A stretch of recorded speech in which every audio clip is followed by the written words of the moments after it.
já. Recentemente eu fui operar minha sogra, por exemplo, é o frio na barriga, né? Logo não a sogra. pode dar nada errado, né? Eu pensei, se der errado, vai falar que... Será? Foi de propósito. Será que acontece?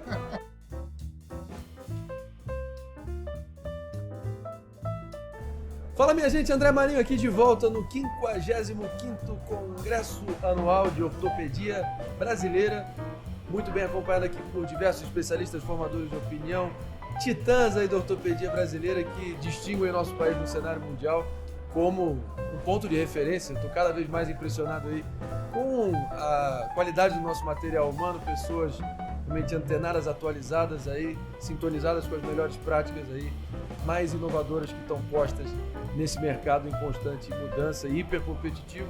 Temos ouvido aqui das vozes da experiência e agora não vai ser diferente aqui no nosso congresso, oferecimento da Sociedade Brasileira de Ortopedia e Traumatologia e claro aqui no nosso MovaCast, no grande lançamento da linha de produtos Movability, que veio para ficar e talvez revolucionar a suplementação para atletas, pessoas aí precisando de mais vitalidade, longevidade e flexibilidade para poder ampliar os seus horizontes e ter uma perspectiva de vida mais segura, mais tranquila e firme e forte. E, sem mais delongas então, recebendo aqui, engrandecendo o nosso MovaCast, agora, Dr. Marco Aurélio Neves. Fala aqui. Prazer, André, tudo bem? Obrigado pela tua presença aqui. Obrigado a você. Mais um, você me disse, antes da gente começar, que a tua especialização foi quadril e joelho, certo? Isso, é o que eu mais faço hoje em E dia. prótese para tudo que é lado. É isso aí. Infelizmente... É o último recurso. Infelizmente, assim, as pessoas têm envelhecido, elas têm vivido cada vez mais tempo e melhor, Perfeito. com muito mais qualidade de vida, né? Eu sempre lembro, minha avó morreu com 70 e poucos anos, bem velhinha. A minha mãe, com 70 anos, ajudava a levar as filhas na escola, a gente dependia dela. Perfeito. Então isso mudou muito. E por causa disso, essas cirurgias e os problemas de desgaste, artrose, têm aumentado muito. Mas o que exatamente no espaço-tempo acabou se agravando para essas lesões se tornarem mais presentes? Mais comuns. Primeiro, as pessoas viverem mais. É A expectativa verdade, de vida tem aumentado. E no Brasil não é diferente. A gente às vezes acha que o brasileiro vive pouco, mas a média do brasileiro hoje é 76 anos, 78, dependendo do acesso à saúde.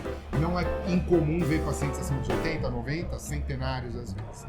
Mas o principal é que o perfil desses pacientes mudou. Hoje uma pessoa de 60, 70, 80 anos, ela é diferente, ela quer ser ativa, ela às vezes ela é responsável socialmente pela casa, pelo lar, então o perfil desse paciente mudou. E como ele é mais ativo, ele tolera menos limitações. Perfeito, perfeito. Eu tenho feito essa pergunta aqui e tenho invariavelmente recebido respostas bem curiosas e reveladoras e sinceras acima de tudo. Quantos anos de carreira já, doutor? 25. 25. A história para contar, imagino que aprendizados ao longo do caminho, aprimoramentos e autocobranças, mas também muitas realizações e muitas tarefas aí cumpridas com êxito. Mas qual foi até hoje, se você conseguir citar aqui, até para servir a título de exemplo, ilustrar aqui para a futura geração de ortopedistas, qual foi a operação mais complexa, mais desafiadora, mais difícil que você teve que executar? Olha, eu classifico esse tipo de pergunta em duas grandes possibilidades. A primeira é pensar do ponto de vista técnico, né? Isso. Então, a gente às vezes faz uns casos extremamente complexos, extremamente difíceis. Tem algum aí que lembra que você ficou tonto quase? Eu lembro uma vez que eu precisei fazer uma prótese num paciente que já tinha um desgaste, ele já teria que trocar essa prótese, ainda teve uma fratura na urgência, e aí a gente precisava de recursos, precisava de enxerto de osso cadáver, banco de osso. Então enxerto de osso cadáver? O que é isso aí? Quando os pacientes perdem o osso fica tão falho, às vezes o único recurso é a gente fazer um transplante ósseo. Um doador cadáver, não é aquela urgência do Entra coração. No necrotério e dá uma raspada no osso? Não. É o mesmo princípio da Secretaria de Transplante. Perfeito. Né? Funciona bonitinho. Perfeito. O pessoal que coleta o coração, Embalado, coleta o pulmão, coleta o fígado. Boa. Uma das últimas coisas que eles coletam é o osso. Tá bom. E o osso, diferente desses órgãos, ele pode ficar armazenado. Então a gente pode usar o osso de cadáver para essas situações que precisa. E aí, quando você precisa disso, é porque a situação está tão ruim. Quer dizer, o paciente não tem osso, você precisa de osso para facilitar. Então eu lembro dessa cirurgia há uns 13 anos atrás, bem complexo. Mas sabe o que me incomoda bastante? Gente conhecida. Gente conhecida. Operar parente, aí dá um frio na barriga. Mas já operou algum famoso? Não, famoso também, mas famoso são pacientes. Mas você tá falando de parente próxima. Já caiu essa bomba no teu colo também? Já. Recentemente eu preciso operar minha sogra, por exemplo. É o frio na barriga, né? Logo não a sogra. Não pode dar nada errado, né? Se der errado, vai falar que... Será? Foi de propósito. Será que... Então, já. Mas você estava dizendo dois cenários possíveis. Isso, o cenário técnico de complexidade e o cenário emocional, psicológico. Você fala, às vezes não é uma cirurgia tão grande, mas você fala, meu Deus, né? E você atua... Doutor Marco Aurélio, você atua primordialmente em São Paulo? São Paulo, hoje no Instituto da Mobilidade no Hospital Moriá e no Sírio-Libanês. Sírio-Libanês, grande Sírio-Libanês. Já frequentei lá muito com meu pai. Inclusive, ele tem a frase que ele me falou, que eu tenho repetido aqui para alguns dos nossos entrevistados. Ele era muito amigo do Nova Monteiro, que era um professores antigos. Professor antigo, ortopedista lá do Rio. Inclusive, ele dá o nome do prontuário de ortopedia ali no Miguel Couto, que é um hospital público no centro. Você é do Rio? Sou carioca, ali na zona sul do Rio. E eis que uma vez meu pai perguntou pro Nova Monteiro, e aí Nova, professor, quais são os seus maiores pacientes, seus maiores clientes? Ele falou, ô Paulo, é moto e banheira e moto. A tua experiência bate mais ou menos com isso ou não? É um jeito bem icônico, bem cômico de falar, que é realmente onde os traumas acontecem, né? A gente fala que os traumas de alta energia, então acidente, trânsito e moto no Brasil, em São Paulo, Rio, é demais. E os acidentes, especialmente os pacientes mais velhos, que a gente trata bastante, eles são domésticos, eles não são acidentes graves. É o paciente escorregar no banheiro, na banheira, no tapete de casa. E esse paciente é o de 80 anos, o de 90 anos, que tem o osso fraco, que às vezes nem sabe disso e só descobre quando quer. Entendi. E fora que você tem alguma mania ou algum ritual seu que é inegociável, que é algo que te deixa ali num campo mental focado, pronto para executar, que é talvez uma tradição tua, uma superstição talvez, que você se apega para te deixar ali na melhor patamar de performance? Olha, toda vez antes de cirurgia a gente tem um momento com a gente mesmo que é quando a gente se escova, né? Claro. São 3 a 5 minutos que você tem que degermar a pele, tirar as bactérias. E se não tem ninguém perto é um momento que você fica refletindo ali. Então eu gosto muito de pensar no caso, mentalizar o que eu vi, o que eu planejei e como eu vou proceder no procedimento na cirurgia. Isso eu faço de rotina. Doutor Marco Aurélio, a gente ouviu também aqui frequentemente que o que diferencia um grande ortopedista de um ortopedista regular, mediano, é preparo, trabalho, estudo. Imagino que você vai subscrever dessa obviedade também. Sim. Mas eu acho que além do preparo técnico também tem a questão do tato com os seus pacientes. Nesse sentido, tem algo que você sempre tenta se pautar, que você coloca como, não sei, um mandamento seu que você se orienta para poder interagir com os seus pacientes? Eu acho que tem 2 coisas muito importantes. Uma que eu entendi muito cedo e outra que eu entendi mais recentemente. A primeira é comunicação. Porque assim, eu já não sou tão novo, mas eu não sou da geração mais antiga que acreditava assim, eu médico sei o que é melhor para o paciente, confia em mim que eu vou fazer. Isso talvez tenha funcionado um tempo. Hoje a pessoa vem, dá uma googada, pesquisa. Então assim, se você não trocar informação, se você não deixar claro isso para o paciente, é difícil transmitir segurança, né? Então isso é uma coisa que de 15, 20 anos para cá eu tenho me esforçado em fazer e mais recentemente essa transição até para usar rede social, essas coisas, é natural que isso aconteça porque é informação de qualidade, é informação de credibilidade. Agora, o que eu aprendi recentemente é entender um pouquinho mais do cenário de cada paciente.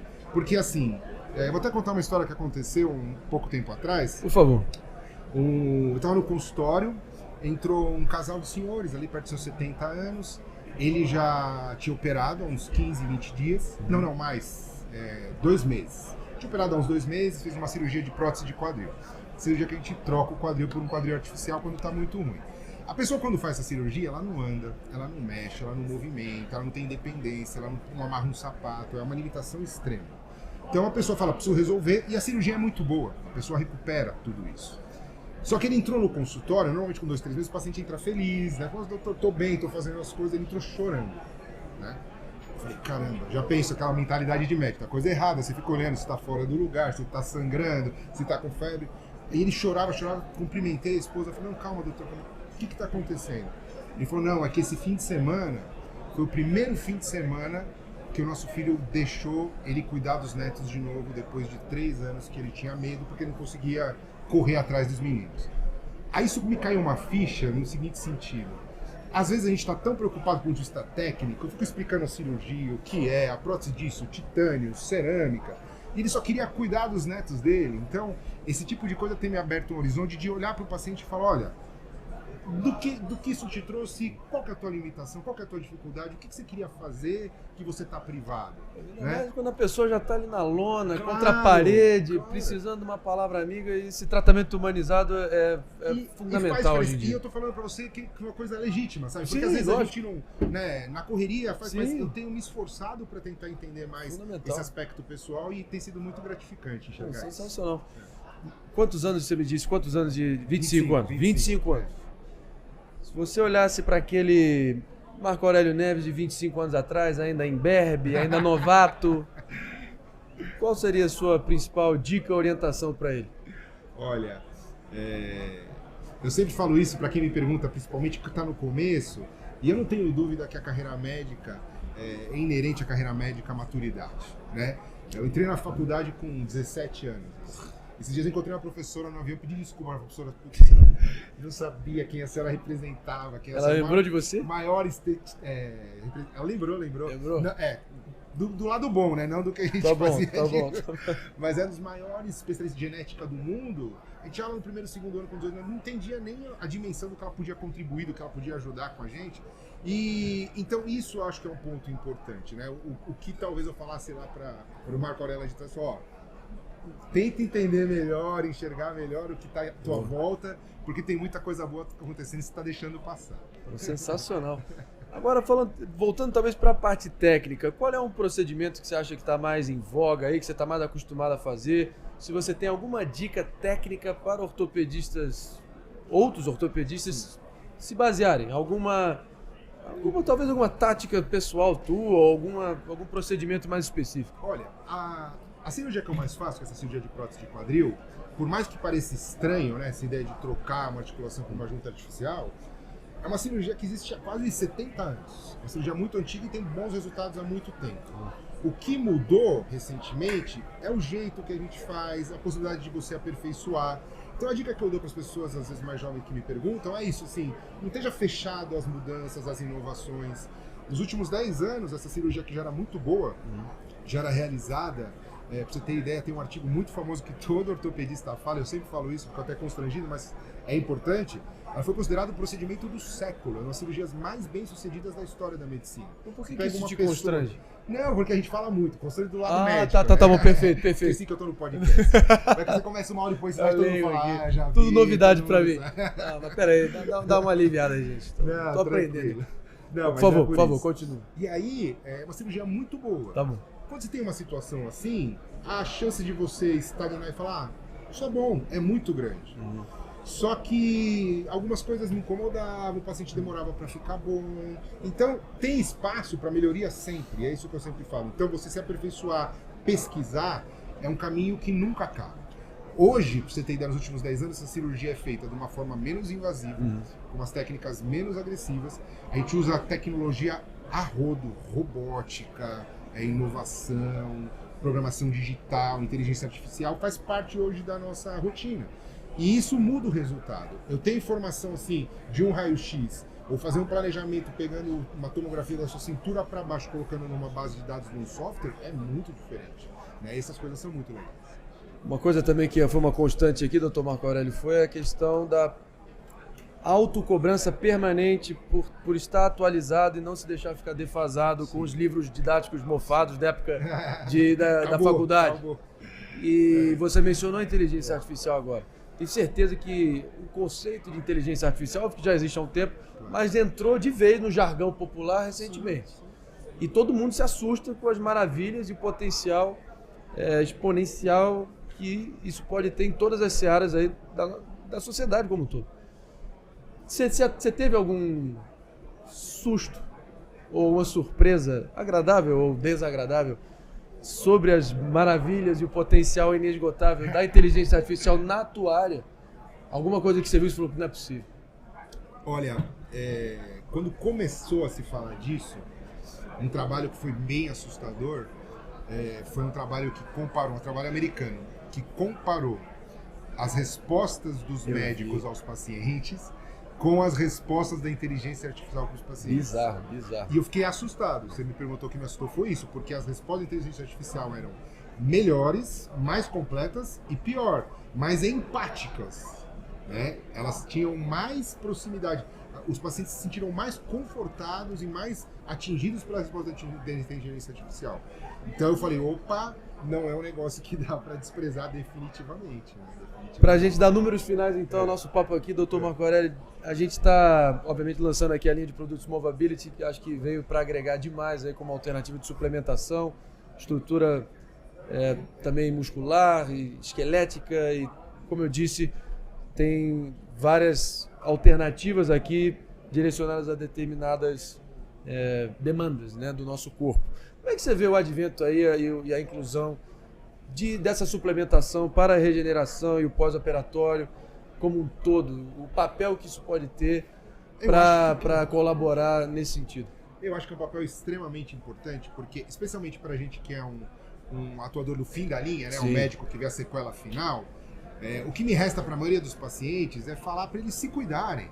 Porque quando a artrose está estabelecida, quando o desgaste aconteceu, quando o osso está fragilizado, aí você vai invariavelmente encontrar o ortopedista no seu caminho, o que nem sempre é desejável. Então, a ideia é se cuidar, preservar. Isso passa por algumas dicas básicas que as nossas mamães e avós falavam. Se alimentar bem, dormir bem, ter uma vida saudável. E hoje a suplementação, você tem a possibilidade de concentrar alguns nutrientes, alguma ciência, alguma identidade de que alguns componentes ali, uma condroitina relacionada ao colágeno pode contribuir na saúde da cartilagem, alguns suplementos musculares podem te ajudar a não perder massa. Tudo isso é extremamente benéfico. Eu imagino que se as pessoas se cuidassem um pouco mais, talvez a gente não tivesse casos tão graves e tão terminais como a gente trata assim.